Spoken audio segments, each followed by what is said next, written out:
ইসলামী যুব আন্দোলন বাংলাদেশ বরিশাল জেলা ও মহানগর শাখা কর্তৃক আয়োজিত আজকে এই 10ম প্রতিষ্ঠা বার্ষিকী সম্মেলনে কিছুদিনের মধ্যে আমাদের মাঝে উপস্থিত হবেন আমাদের সকলের প্রাণের আহ্বান বাংলাদেশের রাজনীতির এক অবিস্মরণীয় নেতা জুলাই বিপ্লবের অন্যতম আহ্বান শাহেখ জামানাই আমাদের মাঝে উপস্থিত আছেন ইসলামী যুব আন্দোলন বাংলাদেশের সম্মানিত সুযোগ্য সেক্রেটারি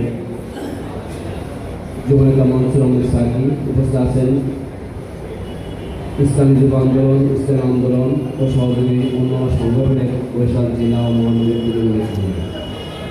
সকলকে ইসলামী যুব আন্দোলন পক্ষ থেকে সংগ্রাম শুভেচ্ছা জানাই। বিপ্লবী বন্ধুগণ, আজ দেখতে দেখতে ইসলামী যুব আন্দোলন বাংলাদেশের 10 বছরের পদার্পণ করলাম।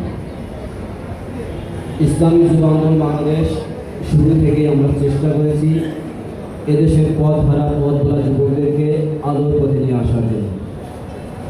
আমরা কতটা সফল হয়েছি জানি না, কিন্তু আল্লাহর রহমতে এখন যখন গিয়ে দেখি যে একটা যুবক সে এক সময় নামাজ পড়তো না, নামাজের কথা মনেও আনতো না, কিন্তু সেই যুবক ইসলামী যুব আন্দোলন দাওয়াতের বদৌলতে এখন সে ইমামতি করার যোগ্যতা অর্জন করেছে, তখন মনে আত্মতৃপ্তি পাই ইসলামী যুব আন্দোলন সার্থক হয়েছে। কত ঠিক না মনে আমরা যখন দেখি একটা যুবক আগে এক সময় নেশায় দূর হয়ে পড়ে থাকতো, মাদক ছাড়া কিছুই বুঝতো না, সে এখন মাদক বিরোধী সেমিনারে অংশগ্রহণ করছে, মানুষদেরকে যুবকদেরকে বোঝাচ্ছে মাদকের ক্ষতিকর বিষয়।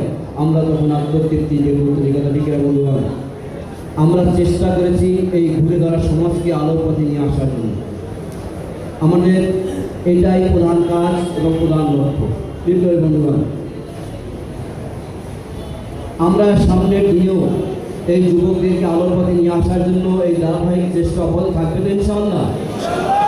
ইনশাআল্লাহ। সম্মানীয় উপস্থিতি, আপনারা জানেন বাংলাদেশের রাজনীতিতে বর্তমানে যে হাওয়া চলছে, যে অবস্থা চলতেছে, আল্লাহর রহমতে সকল দিকের বিবেচনায় পীর সাহেব চরমাইকে আল্লাহ পাক রব্বুল আলামিন অলৌকিক ক্ষমতার মাধ্যমে ইসলামের উপরে অটল এবং অবিচল রেখেছে। কি কথা ঠিক না বলবেন? আজকে যারা